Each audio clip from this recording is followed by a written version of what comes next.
What's up everybody, it's Benjamin's Bay here bringing you another Bionicle video, with today the final update for my Toa Mangai MOCs. Ever since my last video I've changed the mask, colors, body construction and in some cases even the weapons, so I felt like it was time for a brand new video. If you want, you can find the old versions via the link in the description below, where you can also find the studio files and part list for the models you see before you now. One thing that hasn't changed is that I still use only genuine Lego pieces, so no painted or 3D printed parts. And just in case you feel for that genuine dark blue Ruru, I will show you cheaper alternatives. Let's start with the big three, as I like to call them: Toa Likan, Toa Nidiki and Toa Tuyet. Out of all the Toa Mangai here, Toa Likan has the most basic design, largely because his set form already works. I did add extra ball joints to his shoulders for better posability, a technique that is fairly common in the Bionicle community.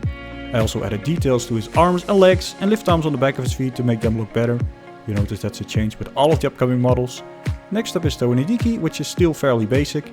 I decided that I want all of the Toa Mangai to have a different body construction, so with different heights, different limbs, different armor. Just make it so that no Toa is identical to the next. This is the setup I chose for Nidiki. I quite like the upside down mata arms. They're simple, but they work and give him a slimmer appearance that I think totally suits a Toa of air. The mask and Toa tools are fairly straightforward, with a pearl light grey Volotech and an air sight, both of which are canon for this character, and a mini cyclone because air.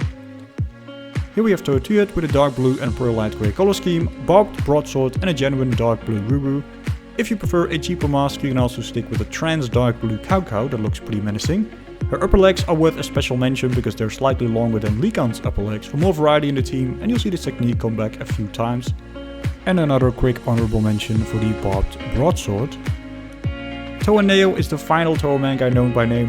In this version she features a neat color scheme of dark and sand blue, along with trans neon green eyes for a bit of contrast. The weapon was inspired by the throwable hook from Sanford from Madness Day. I wonder how many of you know that character. I kept the sand blue Akaku, but if you've seen my custom Kanoe haul videos, you'll know there's also a trans dark blue Huna available. And the interesting thing is that the Huna, or Mask of Concealment, was at some point the canon mask for Toa Neo, until it was later decanonized. You can find out more about that debate on Biosector. In the story, Toa Neo was the one who slipped through the Dark Hunter lines during the Toa Dark Hunter War, so she could get reinforcements.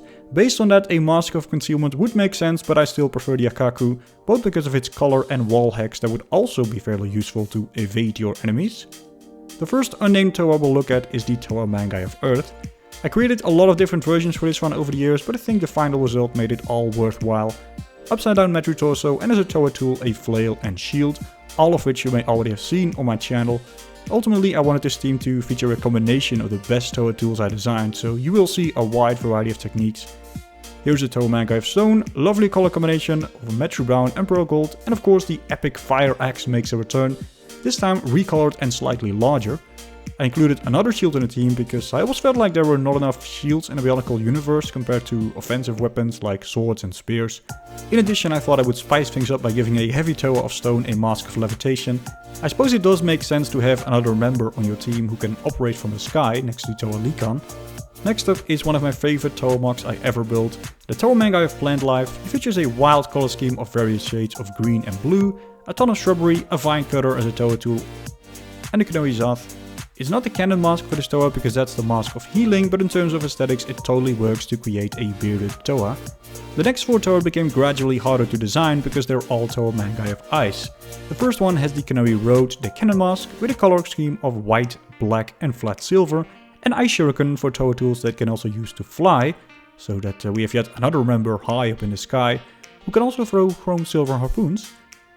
The second Toa of Ice has a Cow, again the canon mask. This time the color scheme consists mainly of white and dark grey, 2 Toa tools, 1 Ice Smasher staff and a fully functional Rotuka launching shield that I also used for my Toa variant MOC. Upside down Mata arms make a return, flanked by 2 turbines with propellers to help with underwater missions. Here's the third Toa of Ice with Hydroxon's mask, that is supposed to represent the Kanoe Calyx or the Mask of Fate, 2 ice picks for Toa tools inspired by Churaka Nuju, and again a different color scheme of white and pearl light grey this time. And finally we have the last Toa of Ice. Previously it looked like this, already pretty menacing with the noble Matatu and spiky ice maces, but ultimately I decided to change the body construction to match the Toa Mangai of Earth. A color scheme of white and medium blue and light grey from the epic ice maces. Did change the mask because I no longer wanted to use noble Kanoe unless there is no other way. Medium blue Picari looks pretty good. Just for comparison, here are all of the Toa Mangai of Ice side by side. So you can see that by using different color combinations and unique weapons, I was able to make 4 different Toa, but still have them be Toa of Ice. And then we're back at the full lineup. I don't think there will be another update for these models. I worked on them off and on ever since the first version from 2021, when I only designed 6 of them. They've come a long way since then, as did I, and the channel too. If you're curious, you can check out the old videos. I set them to hidden, but I will put links in the description below so you can find them. Feel free to let me know what you think. Be sure to check out the studio files and part list if you want to build them. And as always, I want to thank you for watching and hope to see you next time when a new idea washes you on the shore of a golden beach.